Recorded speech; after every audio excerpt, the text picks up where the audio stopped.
Boa noite. Mais um caso de estupro em Praia Grande nesse fim de semana. A polícia ainda tenta encontrar os suspeitos. As câmeras instaladas na Avenida Presidente Kennedy, uma das principais da cidade, podem ajudar na identificação do suspeito.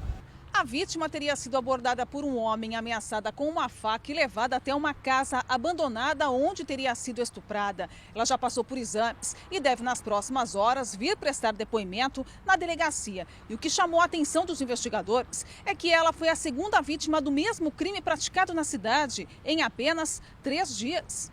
A delegada responsável tenta encontrar agora a relação entre os casos. O que aconteceu, que foi na quinta-feira, aconteceu no bairro Aviação e o outro, de domingo, aconteceu no Balneário Paquetá.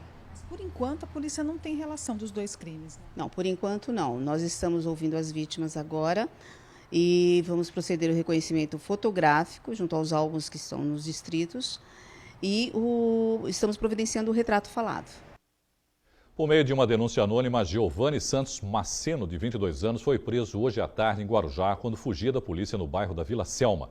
Ele é acusado de ter participado da execução do sargento reformado da PM, Valdir dos Santos, no dia 4 de julho de 2012. A vítima estava dentro de uma lanchonete quando foi atingida por vários tiros. E agentes penitenciários da Unidade 1 de São Vicente encontraram 23 celulares em um fundo falso de uma lixeira que foi instalada recentemente na área externa do prédio, do presídio. A apreensão foi feita antes da visita de domingo. Com os aparelhos de telefone, os policiais acharam também serras e uma broca. Até agora, ninguém foi preso. Presente em diversas cidades do país, o projeto Cristolândia, que busca a reabilitação de dependentes químicos, chega a Santos. A solenidade de lançamento aconteceu hoje. André Luiz é um dos primeiros participantes do programa Cristolândia em Santos. Durante 18 anos, ele viveu no mundo das drogas. Há 20 dias, longe do vício, ele já se sente outra pessoa. Com o passar dos dias, vai ficando mais, vai amenizando. As crises vão se distanciando mais uma da outra e as pessoas estão ali para estar aconselhando a gente ali no projeto, para estar ajudando. A unidade da Cristolândia em Santos é a 8ª do país. A sede do projeto fica nesta casa, na Avenida Bernardino de Campos, no Gonzaga. O programa, coordenado pela Igreja Batista, busca prevenir, recuperar e dar assistência a dependentes químicos. A capacidade de atendimento é de 28 pessoas. Nós vamos para as ruas de madrugada, nós vamos abordar esse pessoal, conversar com eles e convidar para ele passar o dia no projeto Cristolândia. Fazemos uma triagem com ele, dando a ele, mostrando a ele o projeto, como é que funciona. Nós somos 2 anos de recuperação. No final do projeto existe um tripé. Ou ele volta para casa, ou ele vai ficar no semiaberto, vai trabalhar de dia e volta de noite. E tem um grupo que quer ser missionário, que vai ocupar o espaço de outros que vão trabalhar comigo. É fundamental que a gente possa melhorar a atuação do poder público na abordagem, para que as pessoas possam de fato ser cuidadas, serem tratadas e possam se ressocializar. E a Cristolândia tem essa experiência em vários lugares do Brasil. Depois de 20 dias nesta unidade, o grupo viaja para 2 cidades do interior, onde vão ficar durante cerca de 10 meses para continuar a reabilitação. Depois eles voltam para cá, em Santos, onde continuam o tratamento. E aí eles vão atuar como voluntários durante 1 ano.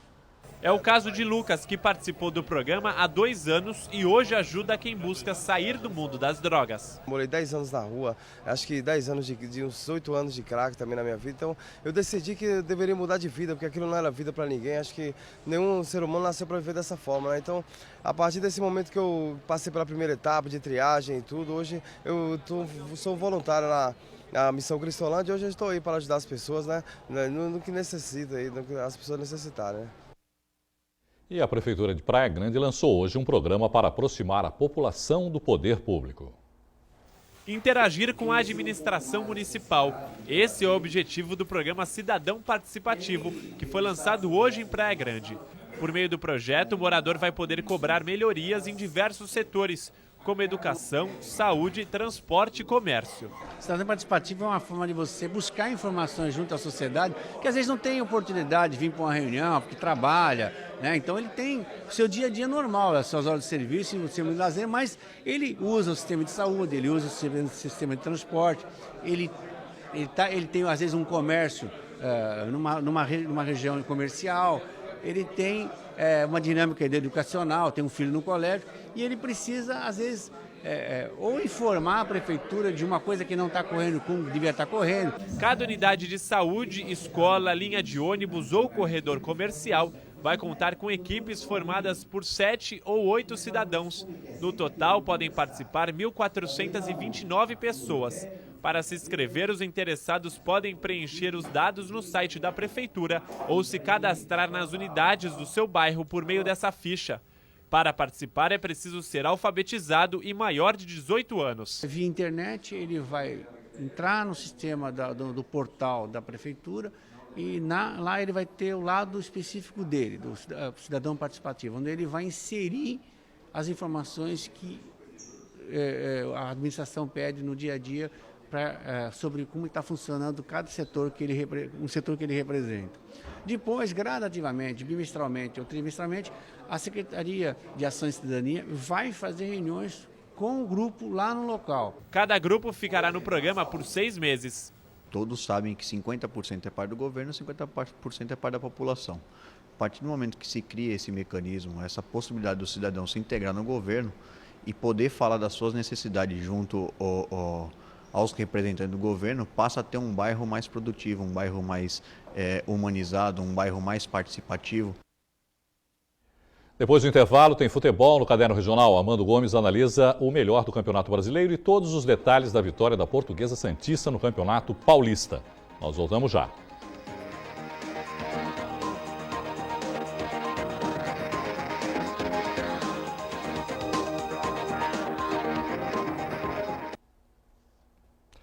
O Santos conquistou uma importante vitória no final de semana. No Maracanã, o Peixe bateu o atual campeão brasileiro. Veja os gols.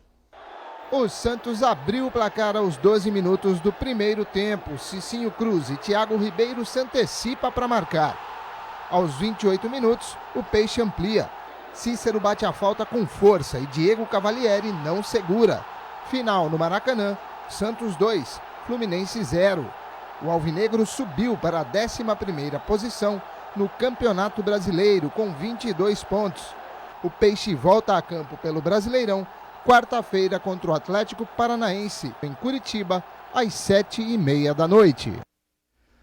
Para analisar a vitória do Santos e a participação dos times paulistas na 17ª rodada do Campeonato Brasileiro, nós recebemos aqui no estúdio o comentarista esportivo Armando Gomes.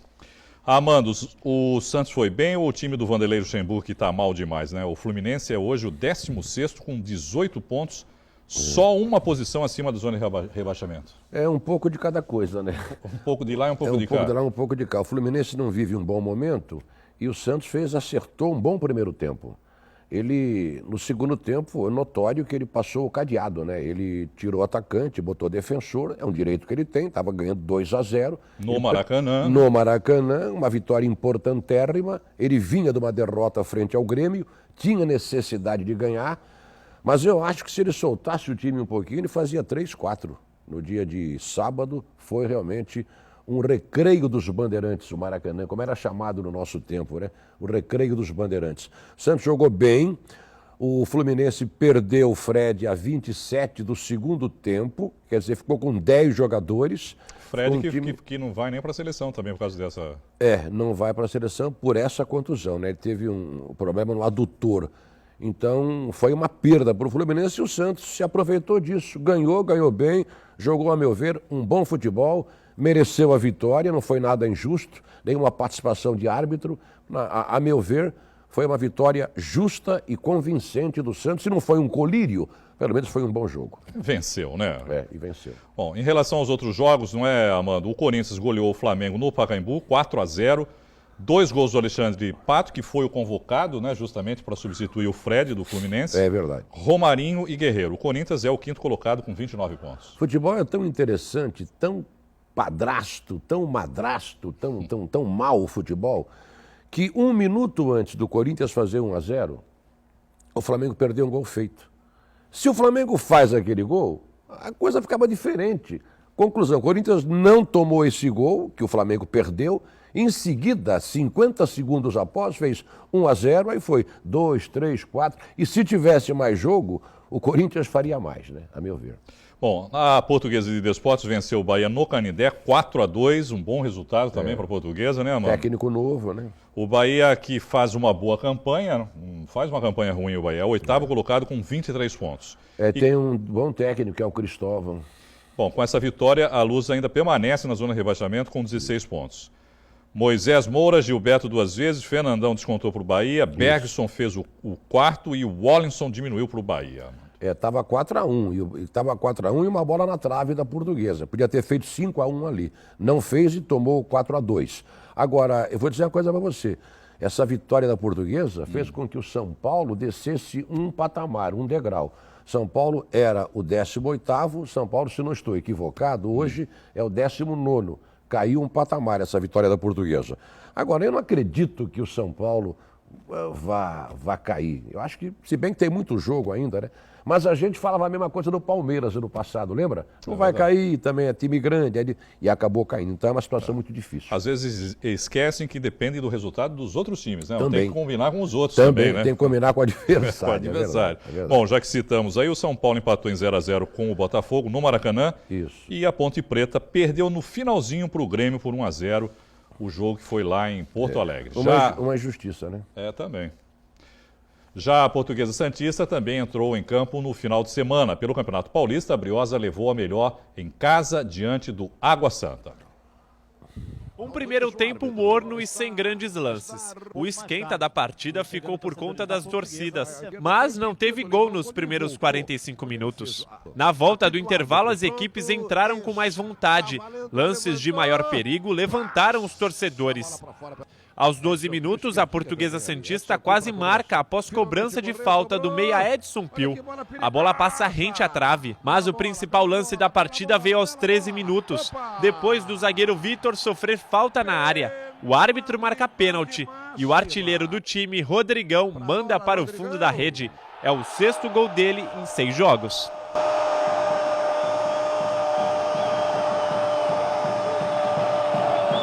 A vantagem deu moral para a Briosa. À frente do placar, a Portuguesa Santista ainda levou perigo à zaga adversária mais algumas vezes.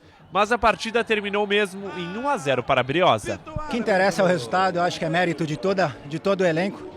E a gente deixa bem claro, eu procuro deixar bem claro. O sucesso individual eu não penso muito, penso no sucesso coletivo. O mais importante é que no segundo tempo nós conseguimos, diante de uma equipe muito qualificada, tocar um pouco mais a bola, ter a posse de bola e com isso nós conseguimos fazer o gol. A Santa Cecília TV mostrou o jogo ao vivo. A transmissão repercutiu nas redes sociais. No perfil do Facebook do presidente Marcelo Teixeira, sobraram elogios. Parabéns à vossa equipe Santa Cecília, porque ontem eu cheguei de viagem anteontem e eu consegui ver através da Santa Cecília. Parabéns para vocês. Com o resultado, a Portuguesa Santista assume a 2ª colocação no grupo 16 com 6 pontos. O primeiro colocado, Água Santa, e o terceiro, Atibaia, têm a mesma pontuação. A diferença é decidida pelo saldo de gols. Após a vitória, o treinador Paulinho Kobayashi terá a semana cheia para realizar os treinamentos. Isso porque a Portuguesa Santista joga só domingo, novamente contra o Água Santa, fora de casa. E para falar sobre a importantíssima vitória da Portuguesa, nós recebemos aqui no estúdio um convidado especial. É o técnico da Briosa, Paulinho Kobayashi. Paulinho, boa noite, obrigado por participar conosco. E aí, gostou do rendimento da sua equipe? Qual é a sua expectativa aí para as próximas partidas? Bom, primeiramente, boa noite, é uma satisfação aqui estar participando do programa.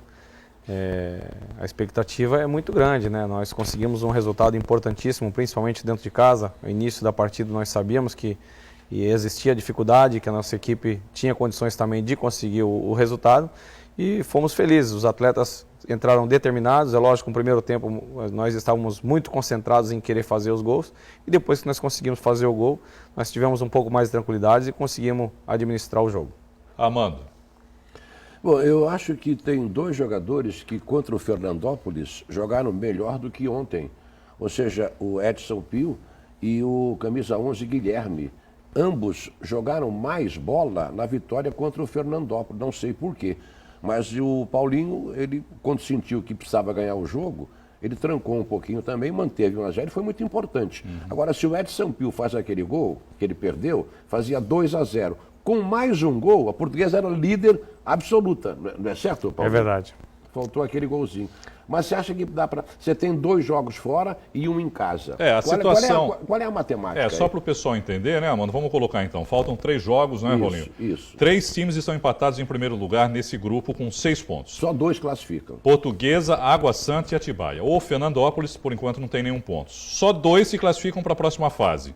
E a Briosa faz 2 partidas fora e 1 em casa. Isso. 4 pontos são suficientes para passar para a próxima fase decisiva, você acha, Boninho? Essa é a matemática, né? Nós pensamos em 4 pontos, apesar de nós termos ainda uma decisão dentro de casa, mas nós vamos buscar fora de casa também o resultado. Você vai pegar o Fernandópolis morto, pô. Então nós temos essa possibilidade do Fernandópolis, que é complicado. O futebol é muito dinâmico, né? Às vezes nós pensamos dessa maneira, a gente pensa dessa maneira, tem os outros adversários que acaba dando uma premiação, acertando um salário, alguma coisa assim, aí a motivação muda dos atletas, né?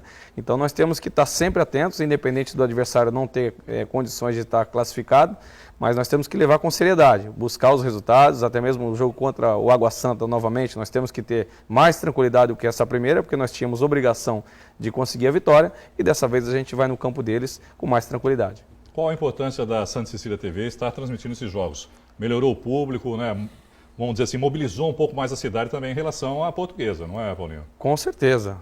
A Santa Cecília está de parabéns por ter nos apoiado aí, tá passando esses jogos aí. O torcedor, às vezes o torcedor não estava acompanhando o futebol porque não tinha essa divulgação tão grande como a Santa Cecília está fazendo, os jogos sendo ao vivo, principalmente aqueles torcedores que gostam, que não são santistas, são da Portuguesa, são da Briosa, né? Então eles acabam gostando e traz o torcedor também. Já melhorou bastante o público, já veio o torcedor, essa nossa campanha tem ajudado bastante, principalmente com o apoio de vocês, nos ajuda.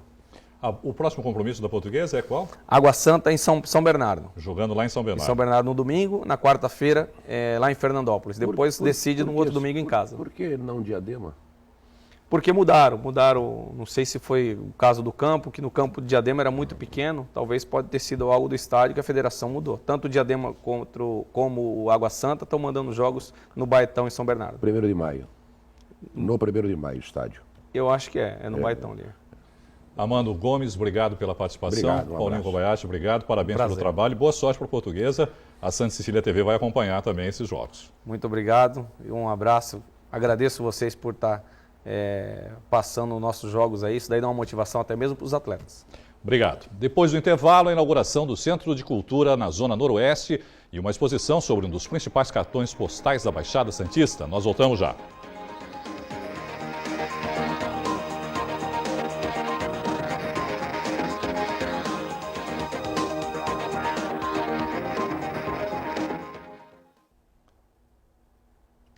A Zona Noroeste em Santos completou 37 anos. Como parte das festividades, a população ganhou um presente neste fim de semana. Foi inaugurado o Centro Cultural na região. O Centro Cultural funciona na Avenida Afonso Schmidt, conhecida como Estradão. No imóvel de 3.000 metros quadrados, serão oferecidos cursos em parceria com o Senai. O objetivo é preparar profissionais para trabalhar no carnaval. O local vai abrigar também uma biblioteca, sala de cinema e o Museu do Carnaval Santista, além de um espaço para atividades esportivas. No carnaval, o prédio vai se transformar em camarotes para os desfiles. Foram investidos R$ 7.900.000. Quem sobe a pé os 402 degraus da escadaria do Monte Serra relembra nos nichos esculpidos em metal a Via Sacra de Jesus. Uma obra de arte que merece ser preservada.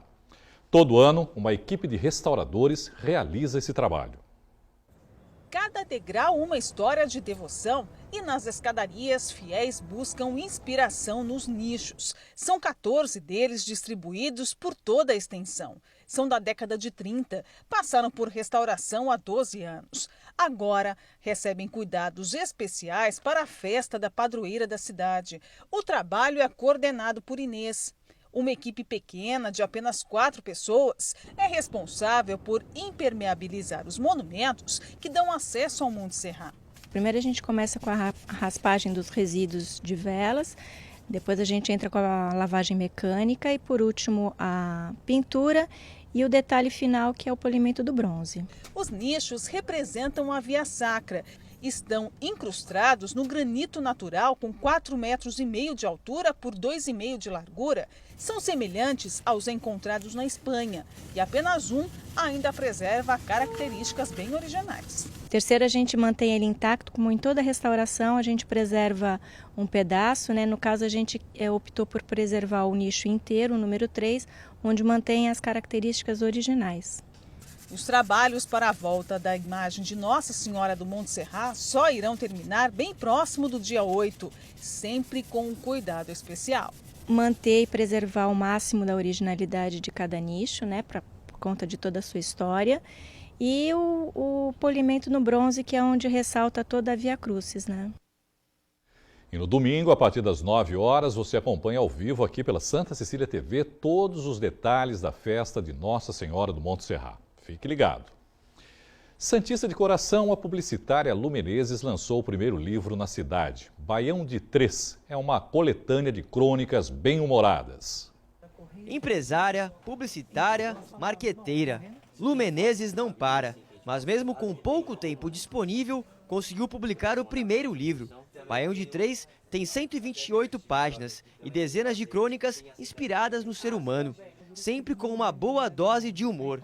É um livro despretensioso, né, que busca mostrar para as pessoas uma forma bem relaxada, gostosa de ver a vida. A ideia de lançar o livro foi um processo natural, já que diversas crônicas escritas para um jornal em que trabalhou nos últimos anos foram ficando guardadas. Baião de Três é uma ótima mistura de histórias inspiradas no dia a dia. O nome veio de um prato típico da região nordeste do Brasil e cheio de ingredientes. Meg acabava apelando, recorrendo às vias de fato. Já ele tinha aprendido a cutucar de longe. Abria uma cerveja e se intocava na varanda, de onde podia aborrecer a mulher em segurança, enquanto apreciava o mundo e praguejava. Obtusa, emperrado, bruaca, inerte, pançuda, macaco, megera. E por aí vai. Uma exposição em São Vicente mostra como foi construído um dos principais cartões postais da região. São 50 fotos e muitas curiosidades. Não é à toa que, apesar de não ter nem um terço da idade de São Vicente, ela tem um título garantido. Foi feita uma pesquisa há muitos anos atrás, qual seria o patrimônio que a cidade, que cada vicentino se via representado, né? E uma cidade que tem 480 e poucos anos, né, escolheu a Ponte Pense, uma edificação que faz 100 anos o ano que vem, como seu referencial cultural e afetivo. E já que é tão especial e está perto de completar um século, que tal lembrarmos um pouco da sua história?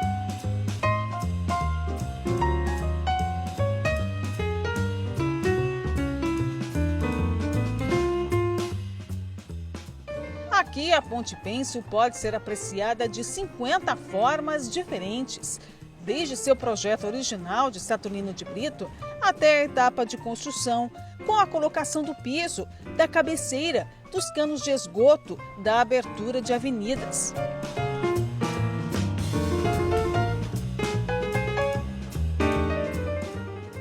Boa parte do acervo é da Sabesp e também mostra a festa de inauguração em 1914.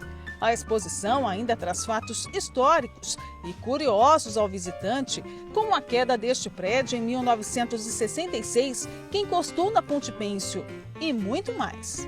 Entre a ilha e o continente, havia necessidade de se construir uma ponte, né, que inicialmente foi pensada só para o duto de esgoto, só para canalização de esgoto. Mas como estava o exército construindo o Forte Itaipu, eles pediram para que fosse construída uma ponte para passar carros, para passar jipes e carros militares. E essa acabou se tornando a única ligação seca entre a ilha e o continente até 1979, quando é inaugurada a Ponte Esmeralda Tarquínio. O que os organizadores querem é deixar bem viva a importância desse cartão postal da cidade, porque uma grande comemoração já está programada para o ano que vem. além de uma grande festividade na cidade, lançar um livro sobre a história da ponte, que vai pegar desde as fotos históricas até fotos atuais, né, de fotógrafos da cidade, da região, que tenham material da Ponte Pênsil, que produzam material, que venham participar. Então essas pessoas podem entrar em contato com a Casa Martim Afonso, com a Secretaria de Cultura e trazer o seu material. Quem quiser conhecer um pouco mais sobre a Ponte Pênsil, pode visitar a Casa Martim Afonso até o dia 29 de setembro. A exposição fica aberta de terça a domingo, das 9 da manhã às 5 da tarde. O endereço é Praça 22 de Janeiro, número 469, bem no centro da cidade.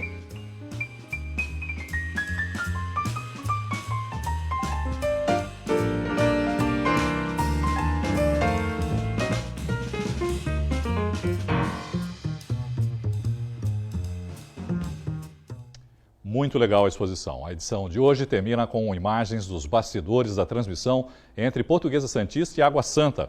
Tenham todos um ótimo início de semana. Obrigado pela companhia, uma boa noite e até amanhã. Tchau.